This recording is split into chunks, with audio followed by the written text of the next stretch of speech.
सरकार नमस्कार। माहौल जबरदस्त शानदार। पढ़ेगा इंडिया बढ़ेगा इंडिया। एंड सर अब हम जो नेक्स्ट टॉपिक शुरू कर रहे हैं sir, that is the backbone of the GST. The main purpose behind GST is the smooth flow of input tax credit. और अगला टॉपिक का नाम ही क्या है? Input tax credit sir. और हाँ हाँ हाँ सर, अगला टॉपिक शुरू करने से पहले आप और मैं वो मंत्र याद करेंगे, वो मंत्र बोलेंगे कि आखिर ये 10 का क्रेडिट क्यों मिला। सर जल्दी से बताइए मुझे। सर 1 मिनट रुकिए, 1 सेकंड रुकिए। यस मालिक। तो सरकार आखिर ये 10 का क्रेडिट क्यों मिला? सर क्योंकि टैक्स जो लग रहा है वो पूरे 140 पे लग रहा है, विच इंक्लूड्स 100। याद करो डे 1 का लेक्चर। अरे हाँ है ना भाई। सर टैक्स जो लग रहा है वो पूरे 140 पे लग रहा है, which includes 100 on which we have already paid the tax. और वापस से पूरे 140 इंक्लूडिंग 100 पे टैक्स लग रहा है। So to avoid the multiple taxation and cascading effect 10 का क्रेडिट मिला।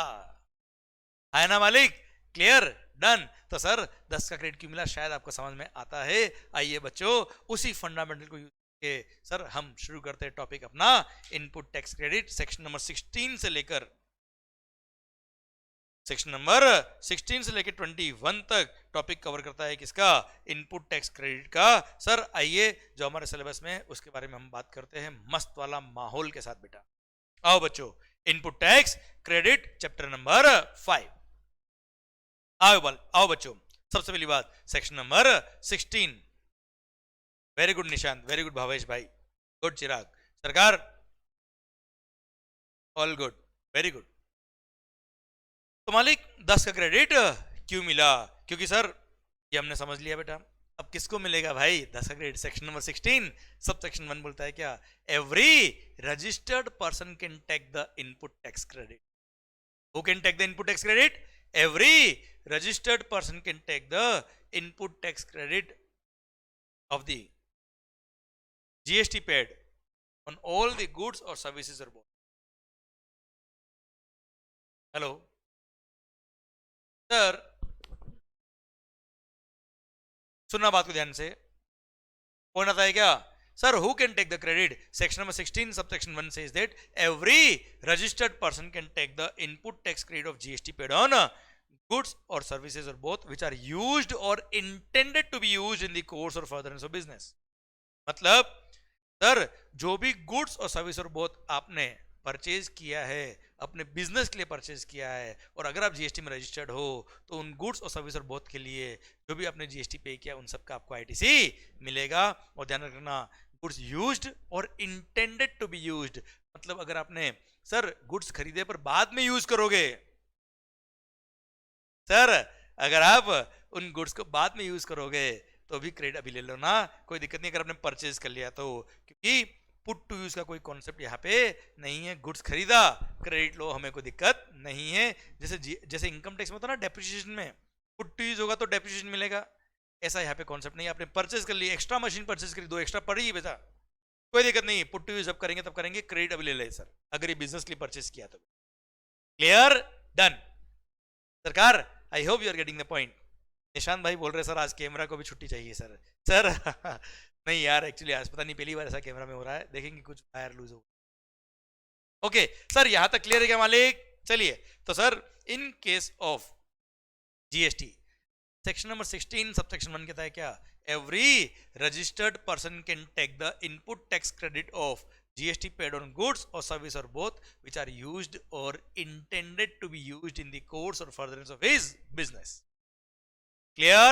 Done sir। Second section number 16 subsection number 2 कि सर क्रेडिट मिलेगा एवरी रजिस्टर्ड पर्सन को मिलेगा, पर सर अगर ये सारी कंडीशंस फुलफिल होगी तो मिलेगा, वरना क्रेडिट नहीं मिलेगा। All these condition should be fulfilled cumulatively तो ही आपको आईटीसी मिलेगा, वरना आपको आईटीसी नहीं मिलेगा। रहा है ना भाई? अब सर वो सारी कंडीशंस क्या है? First position of the tax paying document. Sir सबसे पहली बात सर वो टैक्स इनवॉइस जिसके बेस पे आप क्रेडिट ले रहे हो, वो टैक्स पेइंग डॉक्यूमेंट जिसपे लिखा है कि इतना टैक्स पे किया है इसने परचेज पर, वो तो आपके पास होना चाहिए ना यार। बिना टैक्स पेइंग डॉक्यूमेंट के कैसे आप क्रेडिट ले सकते हो? बिना बिल के क्या क्रेडिट मिल जाएगा? No sir, you should be in the position of the tax invoice. अब वो टैक्स पेइंग डॉक्यूमेंट क्या क्या होता है बेटा? First, invoice issued by the supplier of the goods और सर्विस और both. Second, reverse charge mechanism में ध्यान रखिएगा, जब सप्लायर जीएसटी में रजिस्टर्ड नहीं होता है और रिवर्स चार्ज में रेसिपिएंट लायबल है, तो रेसिपिएंट रिवर्स चार्ज में टैक्स तो पे करेगा करेगा, खुद पे इनवॉइस भी इशू करेगा, खुद पर इनवॉइस भी इशू करेगा, और रेसिपिएंट खुद पे इनवॉइस इशू करता है, वो डॉक्यूमेंट्री एविडेंस होगा टैक्स का, और उसके बेस पे क्रेडिट मिल जाएगा। Clear? Third, sir debit note issued by the supplier. कभी मान लो वैल्यू था 1 करोड़, आपने 1 करोड़ का बिल इशू कर दिया, बाद में वैल्यू बढ़ के एस्केलेशन क्लोज या किसी कारण से बढ़ गया, वैल्यू गया 1 करोड़ 20 लाख, तो 20 लाख जो आपने एक्स्ट्रा मेरे से चार्ज किया है वैल्यू का पार्ट बनेगा, उसके लिए डेबिट नोट इशू करोगे आप, डेबिट नोट पे जो जीएसटी लगा उसका क्रेडिट मेरे को। फोर्थ, बिल ऑफ एंट्री और other similar document prescribed under customs act. कई बार जब आप गुड्स इंपोर्ट करते हो तो इंपोर्ट करके जब कस्टम क्लियरेंस कराते हो, तो कस्टम क्लियरेंस के लिए जो डॉक्यूमेंट होता है बिल ऑफ एंट्री, उस पे कस्टम का अमाउंट लिखा होता है। नो डाउट कस्टम का क्रेडिट नहीं मिलता है, पर कस्टम के साथ में आईजीएसटी भी लगता है ऑन इंपोर्ट ऑफ गुड्स। उस आईजीएसटी का क्रेडिट अगर आपको लेना है तो bill of entry documentary evidence है, जिसके बेस पे आपको क्रेडिट मिल जाएगा। सर देने क्या? Revised invoice. रिवाइज्ड इनवॉइस क्या होता है? सपोज 14th फेब को you became liable for registration,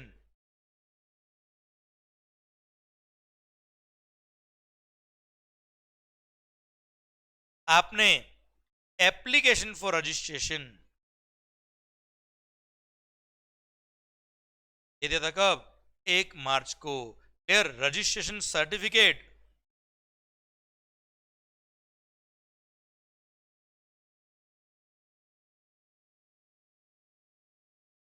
आपको मिल गया कब? 5 मार्च को मेरे भाइयों। तो सर अगर आपने विद इन 30 डेज 14 फेब से विद इन 30 डेज अगर आपने रजिस्ट्रेशन के लिए अप्लाई कर दिया था, 14 फेब से विद इन 30 डेज रजिस्ट्रेशन के लिए अप्लाई कर दिया था, तो effective date of registration will be 14 Feb itself. भले ही रजिस्ट्रेशन सर्टिफिकेट कब मिला है? 5 मार्च को, पर उसमें लिखा होगा कि effective date of registration is 14 Feb. Clear? अब ऐसे केस में 14 फेब अगर इफेक्टिव डेट ऑफ रजिस्ट्रेशन है, तो मेरे मालिक जब तक रजिस्ट्रेशन सर्टिफिकेट आपको नहीं मिला तब तक आप कस्टमर से टैक्स कलेक्ट नहीं कर सकते। You can't collect the tax from the customer, you can't issue the tax invoice. तो 14 फेब से लेकर 5 मार्च के बीच में जो आपने सप्लाई किए होंगे सबके लिए आपने नॉर्मल इनवॉइस इशू किए होंगे, उसमें टैक्स इनवॉइस इशू किया होगा, और टैक्स की लायबिलिटी तो 14 फेब से आ जाएगी बेटा आपकी।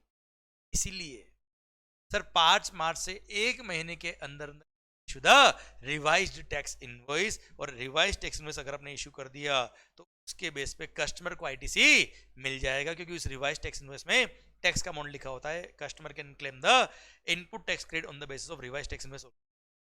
ए गुड। लास्ट क्या? Document issued by the input service distributor. Sir CMA के अंदर इनपुट सर्विस डिस्ट्रीब्यूटर सिलेबस में आता है, सीएमए नहीं आता है, सीएमए वालों को अलग से बता दूंगा आईएसडी का टॉपिक लास्ट में बेटा। यार इनपुट सर्विस डिस्ट्रीब्यूटर अलग से बताऊंगा, बाकी सीए वालों को ध्यान रखने की जरूरत नहीं है। तो इनपुट सर्विस डिस्ट्रीब्यूटर के डॉक्यूमेंट के बेस पे भी क्रेडिट मिलता है, बस इतना ध्यान रखिए बेटा। क्लियर? तो these are the documentary evidence. ये अगर आपके पास है तो इन पे जो जीएसटी लगा हुआ है उसका आप क्रेडिट ले सकते हो, वरना क्रेडिट नहीं मिलेगा। प्लस ये बोल दिया क्या, इनवॉइस में कंटेंट क्या क्या लिखा होना चाहिए, रूल नंबर 46 ने बताया वो सारा कंटेंट इनवॉइस पे लिखा होना चाहिए। पर अगर सारा कंटेंट मिस नहीं है, उसमें से कुछ इंफॉर्मेशन मिसिंग भी है, तो भी क्रेडिट मिल जाएगा रेसिपिएंट को, अगर ये एटलीस्ट ये 5 इंफॉर्मेशन बिल पे लिखी है। तो अगर आपके इनवॉइस में सारी इंफॉर्मेशन नहीं मेंशन है पर एटलीस्ट ये इंफॉर्मेशन मेंशन है, तो yes you can claim the credit on the basis of that document. First क्या है? Amount of tax charged. Second, description of the goods और services. Then total value of supply of goods और service और both. Then supplier and recipient दोनों का GST number, GST मतलब GST identification number of the supplier and recipient both. And अगर interested supply है तो place of supply लिखना compulsory, otherwise वो भी कंपलसरी नहीं। आई रिपीट, सर आपके टैक्स इनवॉइस पे सारी इन्फॉर्मेशन नहीं, पर एटलीस्ट ये इन्फॉर्मेशन तो क्रेडिट मिल जाएगा रेसिपिएंट को। कौन कौन सी information? First, amount of tax charge, description of the goods और सर्विस और both, total value of supply of goods और सर्विस और बोथ, सप्लायर एंड रेसिपिएंट दोनों का जीएसटी नंबर, एंड अगर इंटरसेट सप्लाई है तो प्लेस ऑफ सप्लाई।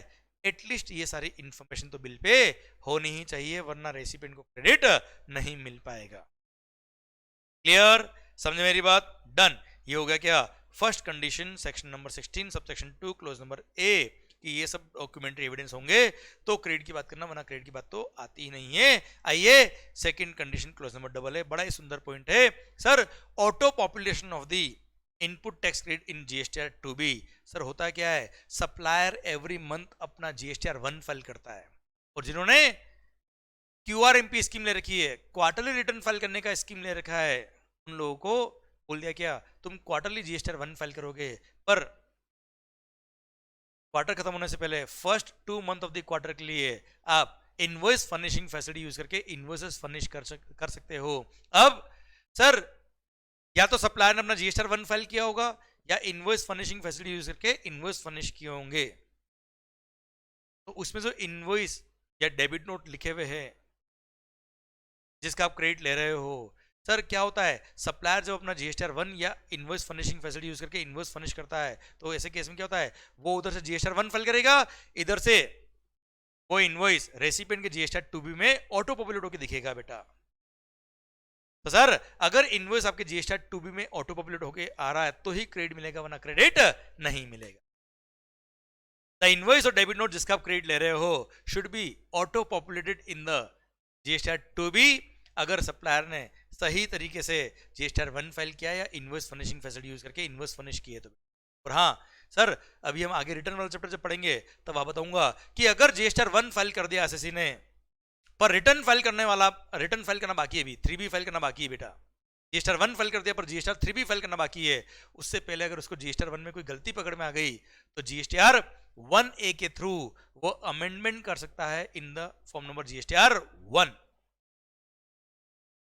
क्लियर? और अगर उसने अमेंडमेंट किया है through form number GSTR 1A और वो बिल अगर रेसिपिएंट के जीएसटीआर 2B में आ गया तो यस 2B के बेस पे वो क्रेडिट ले सकता है। आई रिपीट, सप्लायर ने या तो जीएसटीआर 1 फाइल कर दिया as amended by form number GSTR 1A, या उसने इनवॉइस फर्निशिंग फैसिलिटी फर्निश कर दी और उसका जो इनवॉइस डेबिट नोट है वो रेसिपिएंट के जीएसटीआर 2B में अगर रिफ्लेक्ट कर रहा है तो yes ITC can be claimed by the recipient. आया ना मालिक? क्लियर? डन। हाँ अब ध्यान देना बच्चों, कुछ डॉक्यूमेंट ऐसे हैं जो जीएसटीआर 1 के थ्रू फाइल नहीं किए जाते हैं बेटा, तो उनके लिए ये कंडीशन अप्लाई भी नहीं होगी बेटा। मतलब वो डॉक्यूमेंट्स अगर आपके जीएसटीआर 2B में रिफ्लेक्ट नहीं भी होंगे तो भी आप क्रेडिट ले सकते हो। ये सर्कुलर यहां दे रखा है सर, ध्यान देना बेटा। जैसे रिवर्स चार्ज मैकेनिज्म में रेसिपिएंट खुद लायबल है, तो खुद ने ही खुद पे इनवॉइस इश्यू किया, खुद ही खुद के इनवॉइस के बेस पे क्रेडिट लेगा। अब वो ट्रांजेक्शन 2B में नहीं आ रहा तो भी क्रेडिट ले सकता है बेटा। Second, input service distributor GSTR 6 file करता है, जीएसटीआर 1 की जरूरत नहीं होती। देन अगर आपने कोई गुड्स इंपोर्ट किया है तो इंपोर्ट पे कस्टम्स का बिल ऑफ एंट्री फाइल होता है और वो ट्रांजैक्शन 2B में रिफ्लेक्ट नहीं भी हो रहा है तो भी assessed copy of bill of entry के बेस पे आप क्रेडिट ले सकते हो। तो दीज आर सम एक्सेप्शन, यहाँ पे जीएसटीआर 1 फाइल करने की रिक्वायरमेंट नहीं होती है, इसलिए ये वाला कंडीशन इनके केस में अप्लाई नहीं होता है क्योंकि यहाँ पे जीएसटीआर 1 फाइल ही नहीं करना हो। क्लियर? तो ये कंडीशन जो उन्हीं पे अप्लाई होती है जहाँ पे जीएसटीआर 1 फाइल करने की रिक्वायरमेंट होती है।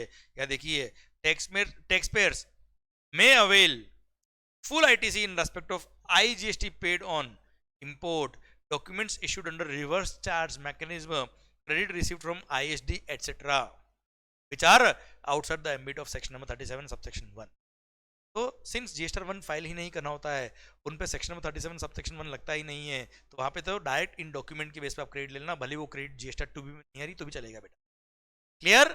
डन। आइए मालिक sir clause number B, next condition number, अच्छा एक काम करते हैं सर, इसको पढ़ने से पहले हम कंडीशन नंबर B A पढ़ रहे बेटा। सर कि सप्लायर ने अपना जीएसटीआर 1 फाइल कर दिया, हमारे क्रेडिट जीएसटीआर 2B में आ भी गई, पर जीएसटीआर 2B में क्रेडिट आ रही है पर वो रेस्ट्रिक्टेड या इनएलिजिबल आईटीसी के कॉलम में अगर आ रही है तो recipient can not claim the input tax credit. मतलब अगर रेसिपिएंट के जीएसटी टू बी में क्रेडिट तो आ गई, पर रेस्ट्रिक्टेड क्रेडिट या इन एलिजिबल क्रेडिट के टेबल में अगर वो क्रेडिट रिफ्लेक्ट हो रही है, जीएसटी टू बी के अंदर एक कॉलम आएगा इन एलिजिबल या रेस्ट्रिक्टेड आईटीसी वाला, उसमें अगर रिफ्लेक्ट हो रहा तो you can not claim the input tax credit. तब आप बोलेंगे सर रेस्ट्रिक्टेड या इन एलिजिबल आईटीसी के टेबल में कौन कौन सा क्रेडिट आएगा, पूछो। हाँ तो बताता हूं साहब। तो सर इन एलिजिबल आईटीसी या रेस्ट्रिक्टेड आईटीसी के टेबल में कौन कौन सा क्रेडिट आएगा सर, जैसे एग्जांपल के लिए सर सेक्शन नंबर 16 सबसेक्शन 4 हम आगे जो पढ़ेंगे, जहां दे रखी time limit to claim the credit, वो टाइम लिमिट निकलने के बाद सप्लायर ने जीएसटीआर 1 फाइल किया बेटा, तो वो क्रेडिट हमारा टू बी में आएगा तो है, पर सिंस सेक्शन नंबर 16 सबसेक्शन 4 का टाइम लिमिट निकलने के बाद वो क्रेडिट टू बी में रिफ्लेक्ट हो रहा है,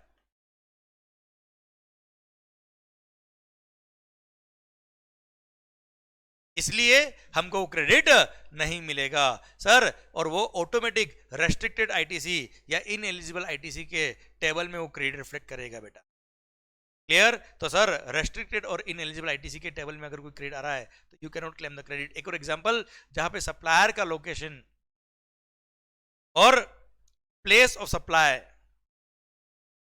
दोनों सेम स्टेट है which is different from the state of the recipient, तो अगेन वो क्रेडिट आएगी तो है, पर रेसिपिएंट के इन एलिजिबल आईटीसी के टेबल में आएगी। ये प्लेस ऑफ सप्लाई और आईजीएसटी का टेक्निकल पॉइंट है, तब और बात करेंगे बेटा। पर हाँ आप तो ये समझ जाइए अभी के लिए, फिलहाल के लिए, कि अगर कोई क्रेडिट आपके इन एलिजिबल आईटीसी के टेबल में है तो आपको क्रेडिट नहीं मिलेगा। क्लियर। आइए क्लोज में बी पढ़ते हैं बेटा। क्लोज में बी क्या बोलता है बेटा, अरे भाई जिन गुड्स और सर्विस और बोथ का आप क्रेडिट ले रहे हो, एटलीस्ट वो गुड्स और सर्विस और बोथ तो रिसीव हो जाना चाहिए आपको। गुड्स और सर्विस और बोथ ही रिसीव नहीं हुआ है, बिना माल के क्या क्रेडिट ले लो क्या बेटा, नो। हो सकता है सप्लायर ने 31 जनवरी को गुड्स रिमूव किया उसके यहां से, उसने बिल 31 जनवरी का दिया, उसने जनवरी महीने का जीएसटीआर 1 फाइल किया, आपके जनवरी महीने के जीएसटीआर 2 में क्रेडिट रिफ्लेक्ट भी हो रहा है, पर माल आया कब, 3 फरवरी को, तो क्रेडिट भी कब मिलेगा, 3 फरवरी को मिलेगा। फरवरी महीने में आप क्रेडिट ले पाएंगे, जनवरी महीने में नहीं ले पाएंगे, और अगर रिसीव ही नहीं हुआ तो क्रेडिट भी नहीं मिलेगा। मान लो रास्ते में लॉस हो गया बेटा, transit roads, no credit will be allowed. So goods और सर्विस और both must be received to claim the credit. अच्छा फिर ये क्या, bill to ship to model, इसमें क्या होता है, bill to ship to model के अंदर अगर आपने कस्टमर, मैं सप्लायर हूं आप कस्टमर हो, आपने बोला सर गुड्स मेरे को मत भेजो, मेरे उस फ्रेंड क्या भेज दो, सर मेरी गर्लफ्रेंड सॉरी फ्रेंड क्या भेज दो, तो सर या आपने बोला सर मेरे घर पे भेज दो, या मेरे यहाँ मत भेजो, ऑफिस मत भेजो, या मेरे उस कस्टमर क्या भेज दो, तो सर ऐसे केस में मैंने बिल बनाऊंगा आपके नाम पर शिपिंग करूंगा किसी और को, उसको बोलते हैं bill to ship to model. तो ऐसे केस में गुड्स आपको रिसीव नहीं हुआ तो क्या हो गया, उस थर्ड पर्सन को रिसीव हो गया, मतलब मान लेंगे आपको रिसीव हो गया, और ऐसे केस में आपको आईटीसी मिल जाएगा मेरे बिल के बेस पे बेटा, इसको बोलते हैं bill to ship to model. अच्छा सर्विसेज भी हो सकती है बेटा, आपने मुझे बोला क्या कि सर बिल मेरे को रेज करना, ये सर्विसेज एक्चुअली का बिल जो है वो मैं पे करूंगा, सर्विसेज मेरे ऑफिस के लिए काम आएगी, पर आप सर्विसेज देना डायरेक्ट मेरे गर्लफ्रेंड को, आपके फ्रेंड को बेटा, क्लियर। तो डायरेक्ट सर्विसेज मैंने दी आपकी फ्रेंड को, और सर्विसेज का बिल मैंने आपको रेज किया, तो बिल टू शिप टू, आपकी गर्लफ्रेंड को सर्विस रिसीव हो गई मतलब आपको रिसीव हो गई, और आपको सर्विस रिसीव हो गई मतलब आपको क्रेडिट मिल जाएगा। मजे हो गए मेरे, हाँ है ना भाई, जस्ट किडिंग। तो मालिक bill to ship to model, अगर आपकी डायरेक्शन पे थर्ड पर्सन को मैंने गुड्स और सर्विस सप्लाई कर दिया, तो जब गुड्स और सर्विस और बहुत उसको रिसीव हो जाएगा, हम मान लेंगे आपको गुड्स और सर्विस रिसीव हो गया और आपको credit will be allowed, bill pay नाम आपका होगा, शिपिंग कहीं और क्या, कोई दिक्कत नहीं, उनको रिसीव हो गया, मान लेंगे आपको रिसीव हो गया बेटा, क्लियर डन। सरकार ये था section number 16 sub section 2 clause number B.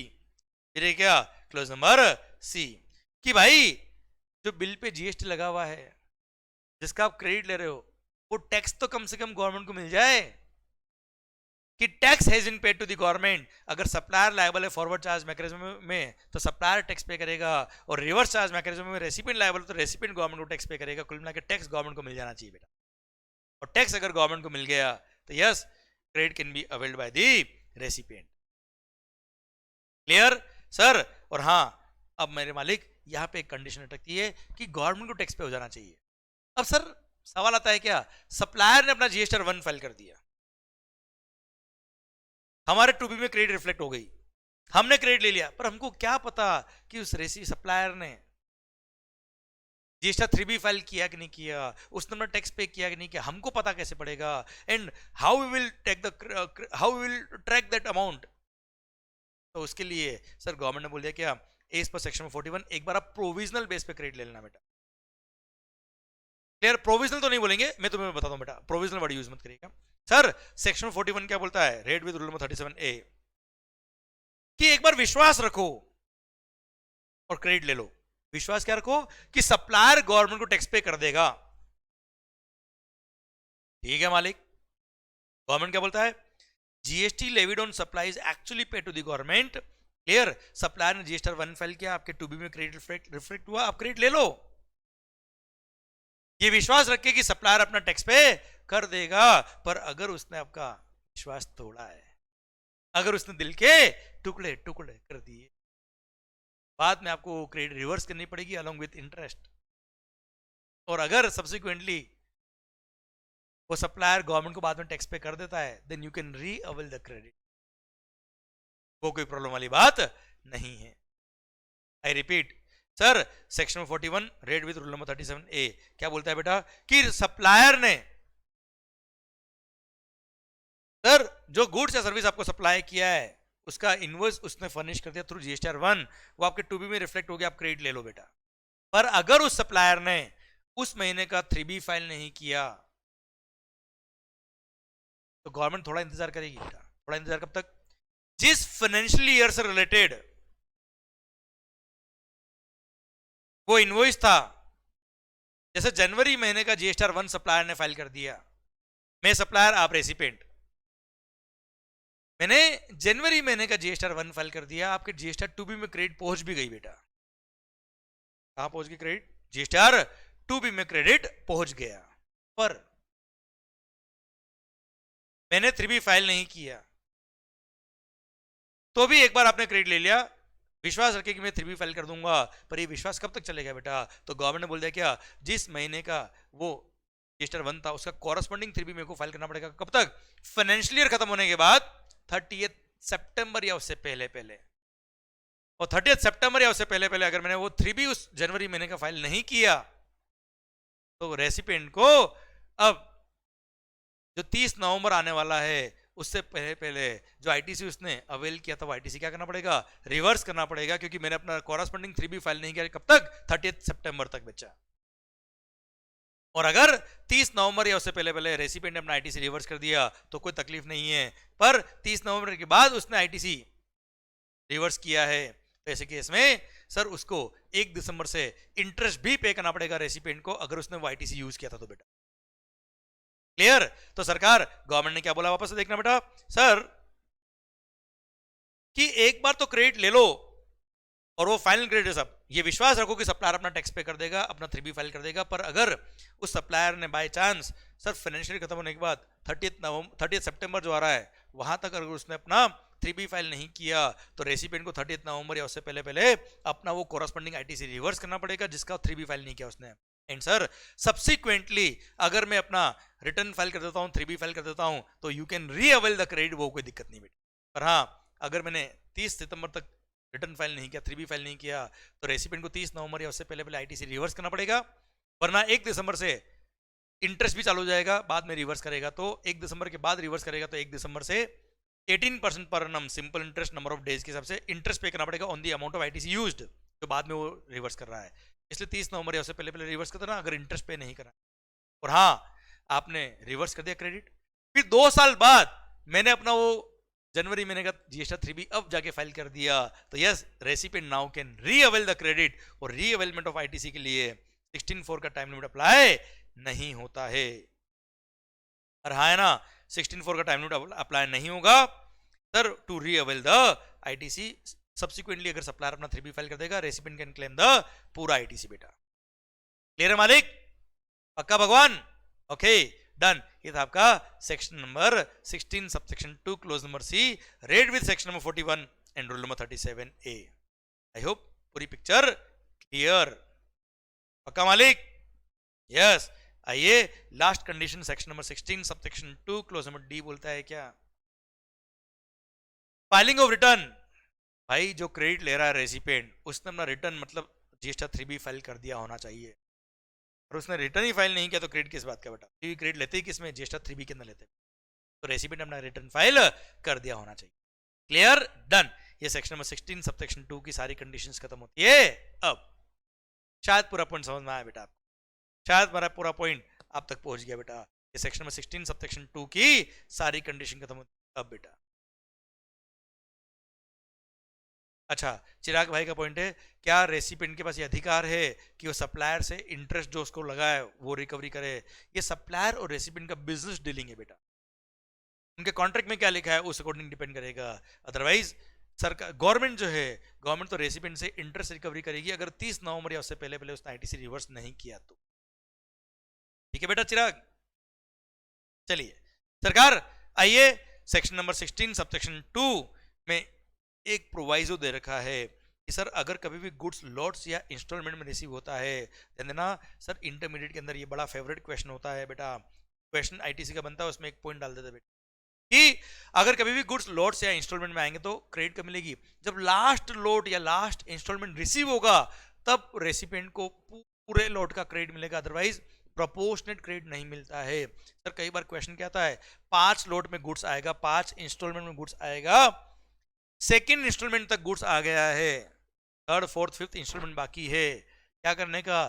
कोई क्रेडिट नहीं लेने का, जीरो क्रेडिट। जब फिफ्थ इंस्टॉलमेंट आ जाएगी तब क्रेडिट पूरे का मिलेगा एक साथ बेटा। ओके चलिए सर, फोर्थ पॉइंट सरकार, second proviso of section number 16 subsection 2 क्या बोलता है ये? गुड देवेंद्र सर, पता है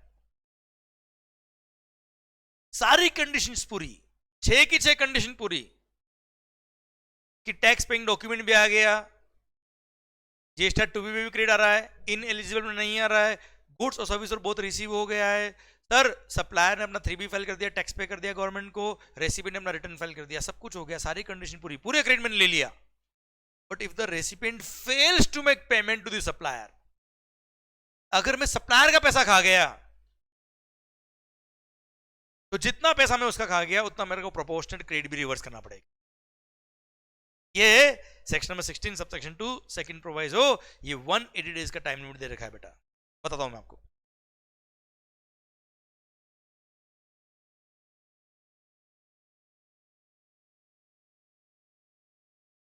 मालिक, payment for the invoice to be made within 180 days, ये क्या होता है?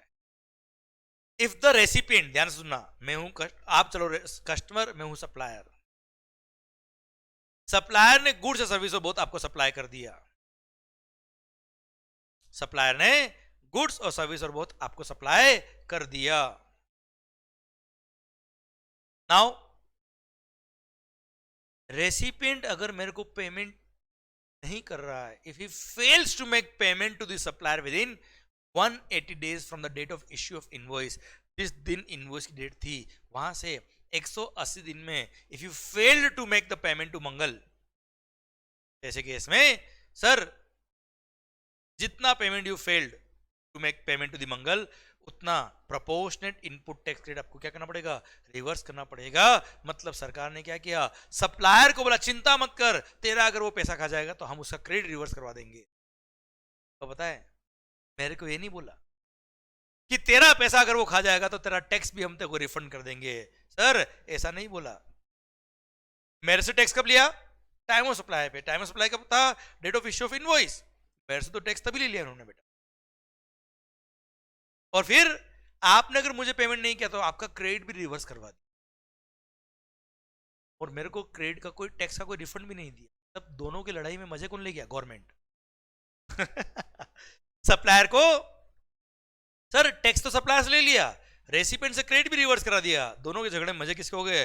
गवर्नमेंट के हो गए। और सेक्शन नंबर 16 सबसेक्शन 2 में सेकंड प्रोवाइजो लिख दिया और बोल दिया क्या? If the recipient fails to make payment to the supplier within 180 days from the date of issue of invoice, तो ऐसे केस में जितना पेमेंट फेल हुआ है recipient for making payment to the supplier, उतना प्रोपोर्शनेट अमाउंट का ITC sir recipient reverse करेगा उतना गवर्नमेंट को पे करेगा सर। और वो भी खास बात पता है, अगर वो आईटीसी उसने यूज कर लिया था तो जिस दिन उसने यूज किया वहां से लेके जब पे करेगा तब तक का इंटरेस्ट भी पे करेगा एट द रेट ऑफ 18% पर annum simple interest number of के हिसाब से।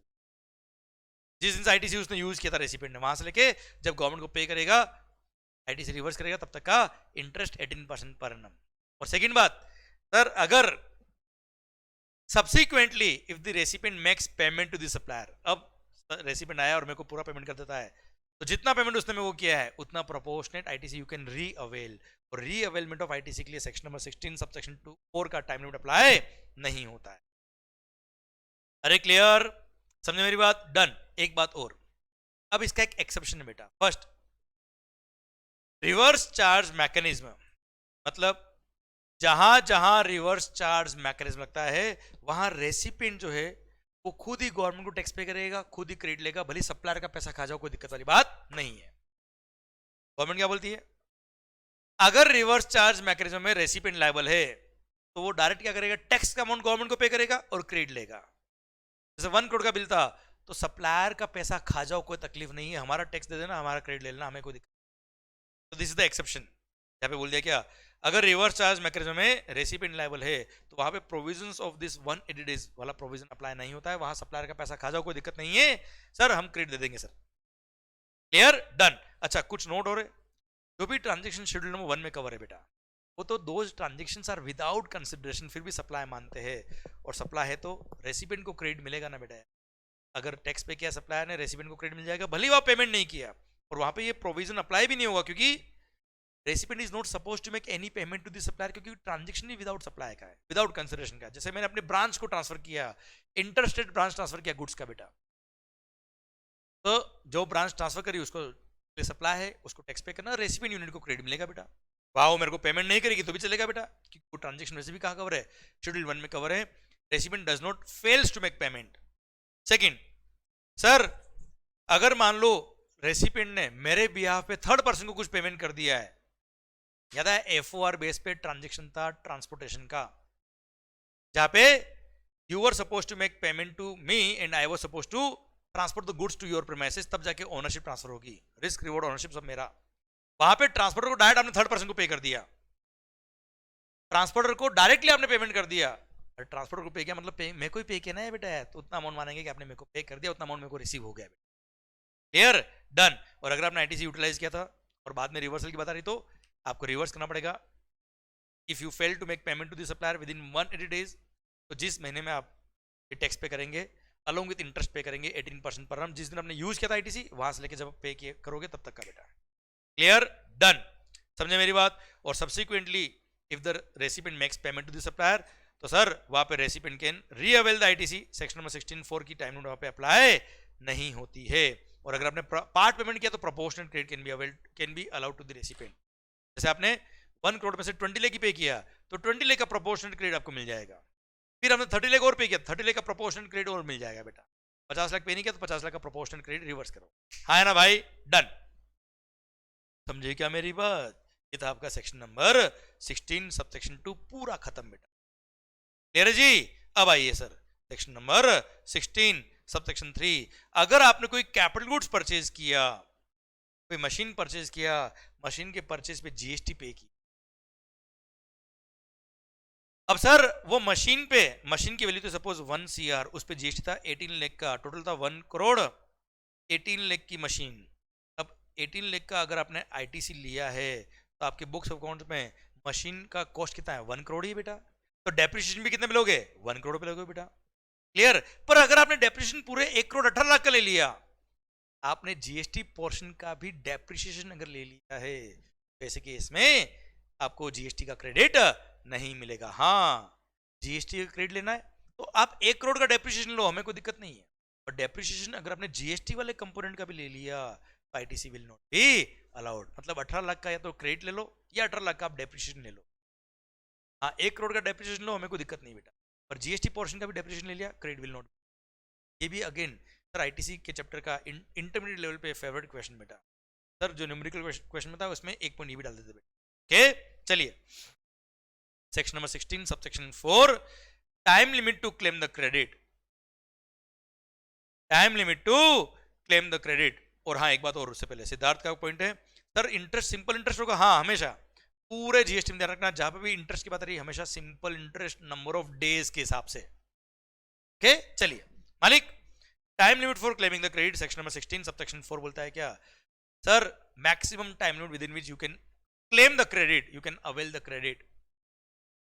सर जिस फाइनेंशियल ईयर से रिलेटेड टैक्स इनवॉइस या डेबिट नोट है,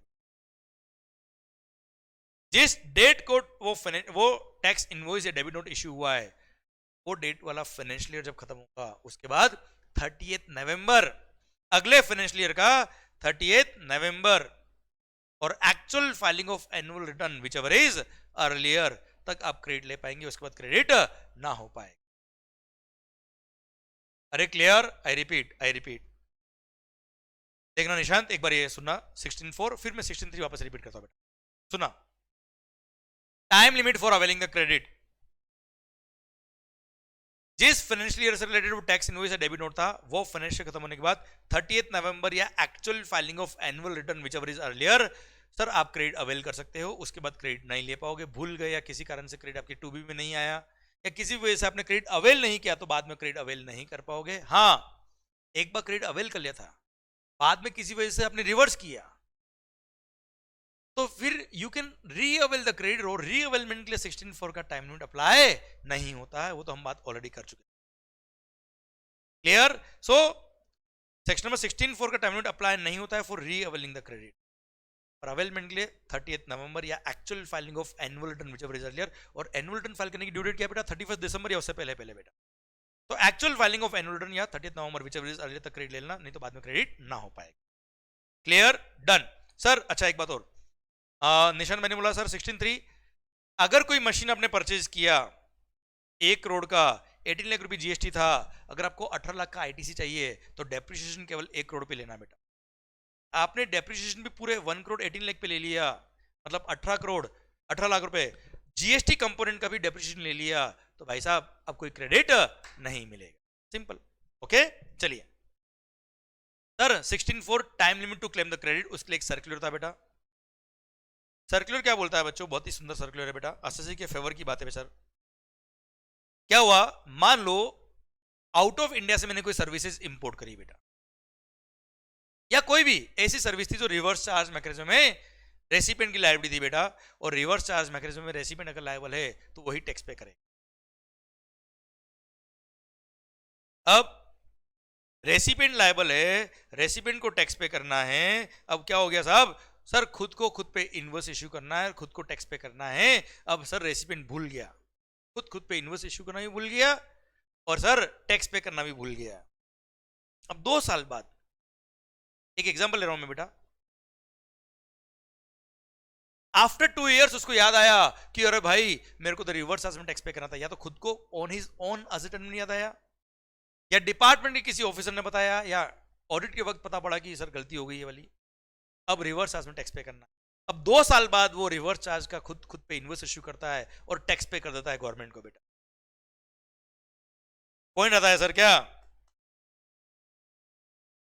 अब वो क्रेडिट उसको मिलेगी कि नहीं मिलेगी, क्योंकि क्रेडिट अवेल करने का टाइम लिमिट क्या होता है बेटा, फाइनेंशियल खत्म होने के बाद 30 नवंबर या actual filing of annual return whichever is early. अब एक्चुअली उसने सर्विसेज ली थी कब, 2 साल पहले। 2 साल पहले वाला जो 30 नवंबर या actual filing of annual return था वो तो निकल चुका बेटा, तो बेचारा तो मर गया कि 2 साल बाद खुद रिवर्स चार्ज में टैक्स पे करे, वो क्रेडिट भी नहीं मिले बेटा उसको, तो इंटरेस्ट भी पे करेगा, पेनल्टी भी पे करेगा, चलो वो तो लगेगी, इंटरेस्ट पेनल्टी लगेगी, पर कम से कम आईटीसी तो मिलना चाहिए ना यार। इसलिए गवर्नमेंट ने इंडस्ट्री का फेवर लेते हुए फायदा दिया और बोल दिया क्या सर, इसके लिए रिलेवेंट फाइनेंशियल क्या माना जाएगा, जब आपने 2 साल बाद, मतलब 16.4 के लिए जो टाइम लिमिट आप कैलकुलेट करते हो वो कब से कैलकुलेट करनी है इस केस में, जिस फाइनेंशियल ईयर में रेसिपिएंट ने इनवॉइस इश्यू की। एक्चुअली उसको इनवॉइस कब इश्यू करना था, 2 साल पहले, उसको इग्नोर करना कोई दिक्कत वाली बात नहीं है। सर उसने एक्चुअली इनवॉइस कब इश्यू किया, 2 साल बाद, तो यस जिस फाइनेंशियल में उसने इनवॉइस इश्यू किया है, वो इनवॉइस जब इश्यू किया वहां से नेक्स्ट ईयर की 30th नवंबर या actual filing of annual return whichever is earlier तक आप क्रेडिट ले सकते हो। सर ओरिजिनली 2 साल पहले वाला टाइम लिमिट देखने की जरूरत नहीं है, ये फायदा दिया गवर्नमेंट ने बेटा। ये देखिए, the relevant financial year for calculation of time limit for availment of ITC under the provisions of section number 16(4) of the CGST act will be the financial year in which the invoice has been issued by the recipient under section number 31 subsection 3 clause number F of the CGST Act। आया ना भाई, clear. Actually invoice issue होना था कब? 2 साल पहले। जैसे आपने सर्विसेज दी थी 14 Feb 2024 को, इनवॉइस भी तभी इश्यू करना था, रिवर्स चार्ज में खुद को खुद पे और खुद को ही टैक्स पे करना था बेटा। भूल गए, रह गया बेटा आपसे। आपने क्या किया? ना टैक्स पे किया ना क्रेडिट लिया। फिर आपको 2 साल बाद याद आया जब ब्रेकअप हुआ बेटा, तब कि सर जब सर्विसेज ली थी उसका तो बिल इश्यू किया ही नहीं था बेटा, रह गया सर। तो इसीलिए 14 Feb 2026 को आपने याद जब आया तब आपने इनवॉइस इश्यू किया खुद ने खुद। अब टैक्स भी पे कर दिया गवर्नमेंट को विद इंटरेस्ट विद पेनल्टी। अब क्रेडिट लेने की बात आई तो सर गवर्नमेंट ने सर्कुलर के थ्रू अलाउ कर दिया और फायदा दिया कि इसके लिए इस पर्टिकुलर इनवॉइस के लिए टाइम लिमिट क्या काउंट की जाएगी बेटा? 30th नवंबर 2026 और actual filing of annual return for financial year 25-26 whichever is earlier. हाँ है ना, ये वाली डेट को इग्नोर करेंगे। जब आपने बाद में खुद पे इनवॉइस इश्यू किया वो डेट को हम कंसीडर करेंगे। क्लियर? समझे मेरी बात? डन। बड़ा सुंदर सर्कुलर है, अच्छा सर्कुलर है, काम का सर्कुलर है, इंडस्ट्री के फायदे का सर्कुलर है। आओ मालिक, हम देखते हैं क्या सर।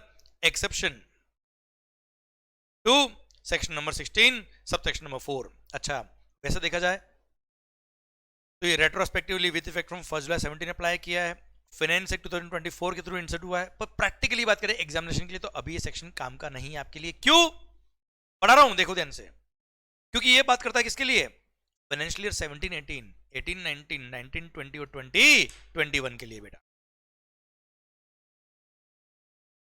ये बोलता है क्या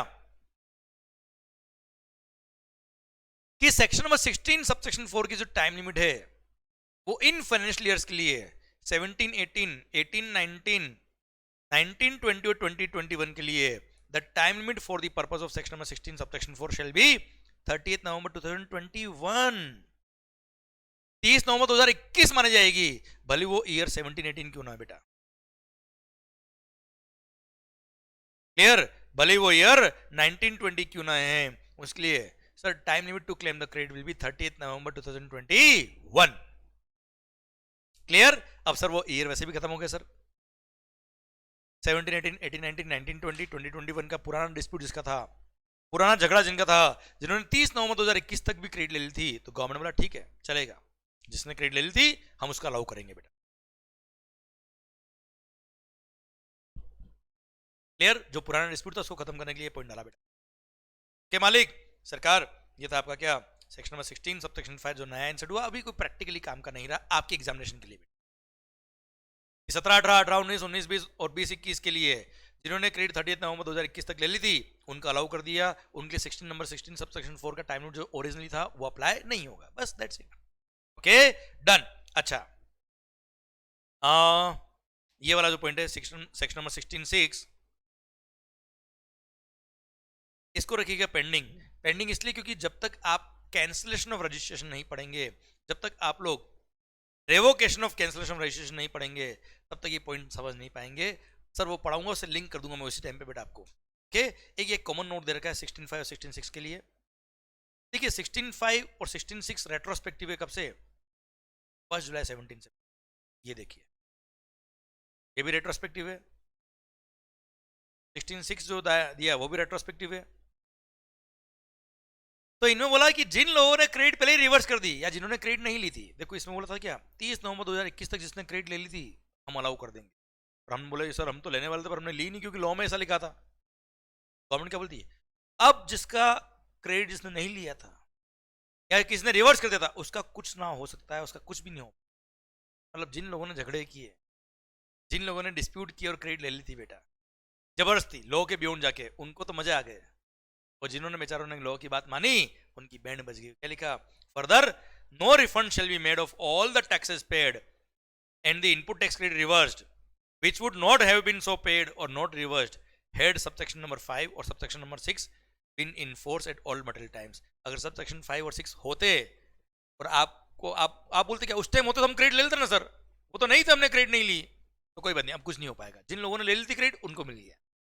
कुल मिला के ये भी सबसेक्शन 5 और 6 के लिए जो कॉमन नोट दिया, एग्जामिनेशन पर्पस की बात करें तो कोई खास बात नहीं है, कुछ काम का सच नहीं है एग्जाम्स के लिए।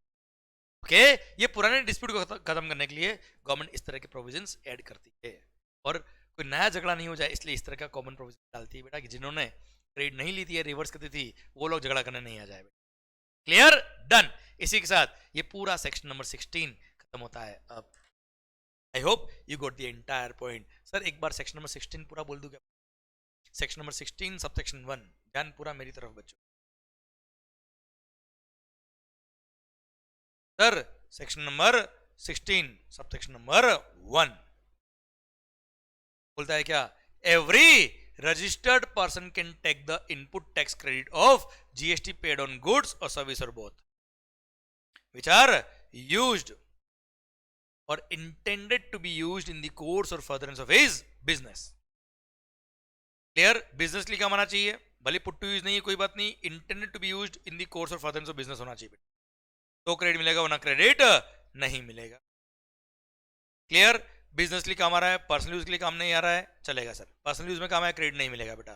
Clear? And recipient should be registered person बेटा। सेक्शन नंबर 16 सबसेक्शन 2 बोलता है क्या? फॉलोइंग कंडीशन, 6 कंडीशन है, सारी फुलफिल होगी तो क्रेडिट मिलेगा, वरना क्रेडिट नहीं मिलेगा। फर्स्ट, गुड्स और सर्विस और बोथ जिसका आप क्रेडिट ले रहे हो उसका टैक्स पेइंग डॉक्यूमेंट आपके पास होना चाहिए बेटा। सेकंड, सर वो क्रेडिट जो आप ले रहे हो वो आपके जीएसटी 2B में रिफ्लेक्ट होनी चाहिए बेटा, पर वो इन एलिजिबल या रेस्ट्रिक्टेड आईटीसी के कॉलम में नहीं आनी चाहिए। फिर जो गुड्स और सर्विस और बोथ का आप क्रेडिट ले रहे हो that should be received. Then sir वो जो टैक्स है जिसका आप क्रेडिट ले रहे हो वो गवर्नमेंट को पे हो जाना चाहिए, पर हाँ section 41 subject to read with rule number 37A बोलता है क्या कि सप्लायर ने अपना जीएसटी 1 फाइल कर दिया, रेसिपिएंट के जीएसटी 2B में क्रेडिट आ गया, उसने क्रेडिट ले लिया, तो एक बार सेल्फ असेसमेंट बेस पे क्रेडिट ले लो, पर सप्लायर ने उस कॉरस्पॉन्डिंग मंथ का जीएसटी 3B फाइल नहीं किया, कब तक? फाइनेंशियल खत्म होने के बाद 30 सितंबर या उससे पहले पहले। तो ऐसे केस में अब जो 30 नवंबर आने वाला 2 महीने बाद, उस दिन 30 नवंबर या उससे पहले पहले रेसिपिएंट को वो क्रेडिट रिवर्स करनी पड़ेगी जो उस रेसिपिएंट ने सप्लायर के जीएसटी 1 के थ्रू, क्योंकि उसने टैक्स पे नहीं किया सप्लायर ने यार। अब 30 नवंबर या उससे पहले पहले क्रेडिट रिवर्स करते ना नहीं किया तो 1 दिसंबर से क्या लगेगा? इंटरेस्ट 18% पर annum सिंपल इंटरेस्ट, पर अगर आईटीसी यूज किया तो इंटरेस्ट लगता है बेटा। और हाँ, अगर सब्सिक्वेंटली उस सप्लायर ने टैक्स गवर्नमेंट को पे कर दिया होगा तो recipient can reavail the credit, और रीअवेलमेंट के लिए 16(4) का टाइम लिमिट अप्लाई नहीं होता। क्लियर है मालिक? फिर सर नेक्स्ट क्या है? रेसिपिएंट ने अपना रिटर्न फाइल कर दिया होना चाहिए। क्लियर? ये सारी 6 कंडीशंस अगर फुलफिल है तो recipient can claim the credit. और हाँ, गुड्स और सर्विस और both must be received, goods और सर्विस और बोथ रिसीव नहीं हुआ तो क्रेडिट की बात नहीं आती है, पर हाँ bill to ship to model अगर है तो थर्ड पर्सन को रिसीव हो गया आपके बिहाफ पे तो मान लेंगे रेसिपिएंट को गुड्स रिसीव हो गया, रेसिपिएंट को सर्विस रिसीव हो गई, credit will be allowed. Clear? Done. अब 2 प्रोवाइजो है। फर्स्ट प्रोवाइजो बोलता है क्या? जब भी गुड्स लॉट्स या इंस्टॉलमेंट में आएंगे तो लास्ट लॉट या लास्ट इंस्टॉलमेंट जब रिसीव होगा तब you can claim the credit, proportional credit नहीं मिलता। सेकंड प्रोवाइजो बोलता है कि सारी कंडीशन पूरी है, क्रेडिट ले लिया रेसिपिएंट ने, but if the recipient failed to make payment to the supplier, खा गया पैसा सप्लायर का, तो जितना पेमेंट फेल हुआ है within 180 days from the date of issue of invoice, उतना प्रोपोर्शनेट क्रेडिट रिवर्स करना पड़ेगा, उतना प्रोपोर्शनल क्रेडिट पे करना पड़ेगा रेसिपिएंट को, गवर्नमेंट को बेटा, along with the interest at the rate of 18% पर annum। अगर आईटीसी यूज किया था तो बेटा, जिस दिन से यूज किया वहां से लेकर जब गवर्नमेंट को वापस पे किया तब तक का इंटरेस्ट 18% पर annum। और अगर रेसिपिएंट सप्लायर को सब्सिक्वेंटली पे कर देता है then he can reavail the credit उसमें। पर हाँ, इसका एक एक्सेप्शन है, रिवर्स चार्ज मैकेनिज्म। अगर रिवर्स चार्ज मैकेनिज्म में रेसिपिएंट लायबल था तो भले ही सप्लायर का पैसा खा जाओ, कोई दिक्कत नहीं है, गवर्नमेंट को टैक्स पे करो, क्रेडिट लो और मस्त रहो। क्लियर? और हाँ सर एक बात और, अगर शेड्यूल 1 वाला ट्रांजेक्शन था तो वहां तो कंसिडरेशन होता ही नहीं है, तो वहां पे recipient fail to make payment होगा ही नहीं बेटा। अच्छा, जहां पे क्रेडिट पीरियड उधार जो था वो 1 साल का उधार है बेटा, तो 1 साल का उधार दिया तो 1 साल में तो रेसिपिएंट फेल ही नहीं हुआ पे करने में बेटा, 1 साल का तो टर्म्स अलाउ किया है क्रेडिट पीरियड। 1 साल में अगर पेमेंट नहीं किया तो वो फेल टू मेक पेमेंट हुआ है, तब जाके क्रेडिट रिवर्स होगी, वरना क्रेडिट रिवर्स नहीं होगी. Recipient must fail to make the payment to the supplier. Clear sir? अच्छा, रेसिपिएंट ने सप्लायर के बिहाफ पे थर्ड पर्सन को कुछ पेमेंट कर दिया, तो मान लेंगे सप्लायर को पे किया है, और सर उतना प्रोपोर्शन क्रेडिट रिवर्स करने की जरूरत नहीं है सर. ऑब्वियसली ना यार, मेरे बिहाफ पे थर्ड पर्सन को पे कर दिया, मतलब मेरे को पे किया ना यार. You didn't failed to make payment to the supplier. Okay सरकार, अब सेक्शन नंबर 16 सबसेक्शन 3 बोलता है क्या, कोई मशीन कोई कैपिटल गुड्स परचेज किया है रेसिपिएंट ने, तो उस मशीन का जो जीएसटी वाला पोर्शन है उसका डेप्रिसिएशन क्लेम मत करना, वरना क्रेडिट नहीं मिलेगा. वैल्यू का डेप्रिसिएशन क्लेम करो, हमें कोई दिक्कत नहीं है. Clear sir? क्लोज नंबर, ये था सेक्शन नंबर 16 सबसेक्शन 3. सबसेक्शन 4 बोलता है time limit to claim the credit, avail the credit. ध्यान, क्रेडिट अवेल करने की टाइम लिमिट है, क्रेडिट को यूज करने का कोई टाइम लिमिट नहीं है. Once credit is availed it can be carried forward for an number of year. Use करने का कोई लिमिट नहीं है, क्रेडिट को अवेल करने का टाइम लिमिट दे रखा है बेटा. सर वो टाइम लिमिट कितना बेटा? सेक्शन नंबर 16 सबसेक्शन 4 बोलता है क्या, जिस फाइनेंशियल ईयर से रिलेटेड वो डेबिट नोट है या जिस फाइनेंशियल ईयर से रिलेटेड वो टैक्स इनवॉइस है, वो फाइनेंशियल खत्म होने के बाद 30th नवंबर या actual filing of annual return which ever is earlier तक आप क्रेडिट ले सकते हो, उसके बाद क्रेडिट नहीं मिलेगा. 30th नवंबर और actual filing of annual return which ever is earlier तक क्रेडिट मिलेगा, उसके बाद क्रेडिट नहीं अवेल कर सकते हो. हाँ सर, ये 16(4) की टाइम लिमिट री अवेलमेंट ऑफ क्रेडिट के लिए अप्लाई नहीं होती है. एक बार क्रेडिट अवेल कर ली, किसी कारण से रिवर्स करना पड़ा, तो बाद में री अवेलमेंट के लिए कोई 16(4) का टाइम लिमिट अप्लाई नहीं होता. Clear sir? फिर इसके लिए एक सर्कुलर दिया और बोलता है क्या, रिवर्स चार्ज मैकेनिज्म में अगर रेसिपिएंट लायबल है टैक्स पे करने के लिए और वो खुद पे इनवॉइस इश्यू करना ही भूल गया, खुद टैक्स पे करना ही भूल गया रिवर्स चार्ज का, तो सर 2 साल बाद उसको याद आया. 2 साल एक एग्जांपल है बेटा, कुछ टाइम बाद उसको याद आया खुद को इनवॉइस इशू करना है, या डिपार्टमेंट ने बताया उसको कि इनवॉइस इशू करके टैक्स पे करना है, तो जब वो टैक्स पे करेगा खुद पे जब इनवॉइस इशू करेगा बाद में, वहां से टाइम लिमिट काउंट करेंगे सेक्शन नंबर 16(4) की. ओरिजिनली कब इनवॉइस इशू हो जाना चाहिए था, वहां से टाइम लिमिट काउंट नहीं होगी. क्लियर? डन. ये था सर्कुलर. अच्छा, सेक्शन नंबर 16 सबसेक्शन 5 बोलता है क्या, फाइनेंशियल ईयर 17-18, 18-19, 19-20 और 20-21 के लिए 16(4) का टाइम लिमिट एक तरह से एक्सटेंड करके 30th नवंबर 2021 कर दिया. उस दिन तक जिसने क्रेडिट ले ली, जिस नहीं ली उसका कुछ नहीं हो पाएगा. क्लियर? और उसके बाद वाले ईयर के लिए वैसे भी नहीं है बेटा. ये 16(6) मैंने पेंडिंग रखवाया बेटा आपको. एंड कॉमन पॉइंट बोल दिया क्या, जिसने क्रेडिट ले लिया था वो तो ठीक है, जिसने नहीं लिया अब वो लेने मत आना क्रेडिट, ना वो रिफंड लेने आना. सबसेक्शन 5 और सबसेक्शन 6 के लिए बेटा. क्लियर? डन. इसी के साथ ये पूरा सेक्शन नंबर 16 खत्म होता है. अब सर सबसेक्शन नंबर 5 मैंने बताया, सबसेक्शन नंबर 6 पेंडिंग है बेटा आपकी.